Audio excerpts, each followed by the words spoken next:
बिस्मिल्लाहिर्रहमानिर्रहीम। अस्सलामु अलैकुम वरहमतुल्लाहि वबरकातुहू।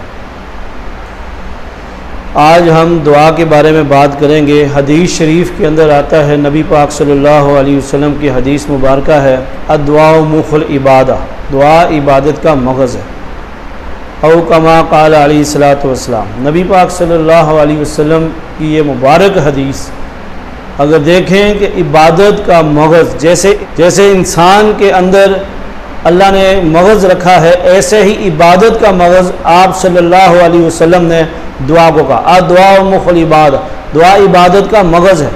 आज हम दुआएं नहीं मांगते, हम अल्लाह से मांगते नहीं। कोई नमाज पढ़ने वाला है तो जब वो नमाज पढ़ता है वो फ़ौरन मसल्ला फोल्ड करके रख देता है, और अगर कोई मस्जिद के अंदर नमाज पढ़ता है तो इमाम साहब की इन दुआ से पहले ही उठ के भाग जाता है। इसलिए कि आज हमारे पास अपने लिए दुआएं मांगने का भी टाइम नहीं है।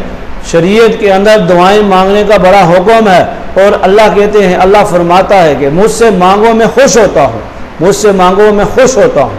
और ये वो इबादत है, ये वो अमल है कि अगर कोई और इबादत करें और वो दिखलावे के लिए करें तो वो आपके मुंह पर लपेट कर मार दी जाती है। वो इबादत लपेट कर दिखावे की वजह से, जैसे नमाज है, नवाफल हैं और इस तरह के सदका ज़कात है, दिखावे की वजह से हो, लोगों को दिखावे की वजह से हो, तो वो कबूल भी नहीं, और वो कपड़े के अंदर लपेट कर मुँह पर मार दी जाती है।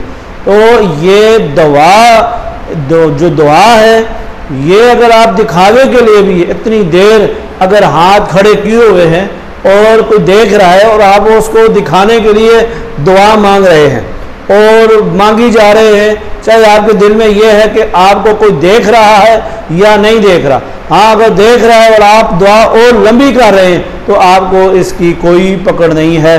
और दुआ मांगने के लिए जो हाथ उठाए हैं वो अल्लाह की बारगाह के अंदर हैं, तो अल्लाह से मांग रहे हैं, ना कि वो देखने वाले शख्स से। मगर जो इबादत नवाफल की है वो अगर आप उसको देख कर लंबी लंबी कर रहे हैं तो उसका कोई स्वाब नहीं है। और दुआ अल्लाह से हमेशा जो मांगा जाता है हाथ उठा के, और यही नीयत होती है कि जी दुआ करो जी अल्लाह से, अल्लाह पाक ये जो है करम करे और रहम वाला मामला करे। तो दुआ जो है वो अल्लाह से, इसलिए ज़्यादा से ज़्यादा दुआएं मांगे और नमाज पढ़ें। रोज़ाना कम अज़ कम अपने लिए 10 मिनट दुआ मांगे। 10 मिनट नहीं, 5 मिनट लाजमी मांगे। और अपने अमाल को देखें, अपने अमाल करने के बाद दुआ लाजमी मांगे। अपने जो अजीज़ व कारब दुनिया से रुखसत हो चुके हैं, दादी दादा और इसके अलावा जितने भी रिश्तेदार और जो मुसलमान मोमिनीन और औरतें मर्द जितने भी, उनके लिए भी दुआ मांगे। आप सल्लल्लाहु अलैहि वसल्लम अपनी उम्मत के लिए रो रो कर दुआएं मांगा करते थे, और 3-3 घंटे जुलाई के महीने के अंदर उठनी पर बैठकर 3 घंटे हाथ उठाकर इस उम्मत के लिए दुआएं मांगी हैं। आज हमारे पास दुआ करने का कोई टाइम नहीं है। इस वक्त मुल्क के हालात बहुत मुश्किल में हैं और मसाइल हैं, घरों के अंदर मसाइल हैं, तकलीफ़ें, परेशानियाँ हैं।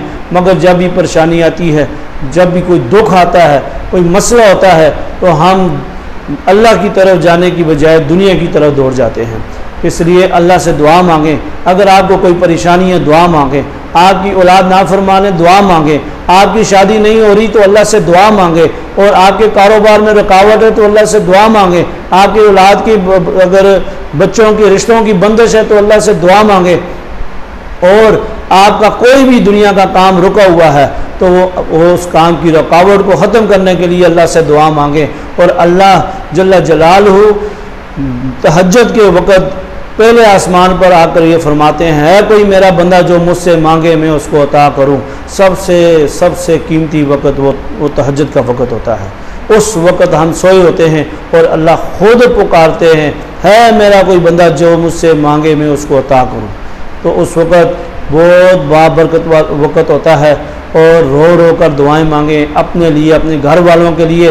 इन दुआओं की वजह से अल्लाह पाक ये दुआएं कबूल करें, हमारे घरों की ये परेशानियां दूर हो सकती हैं।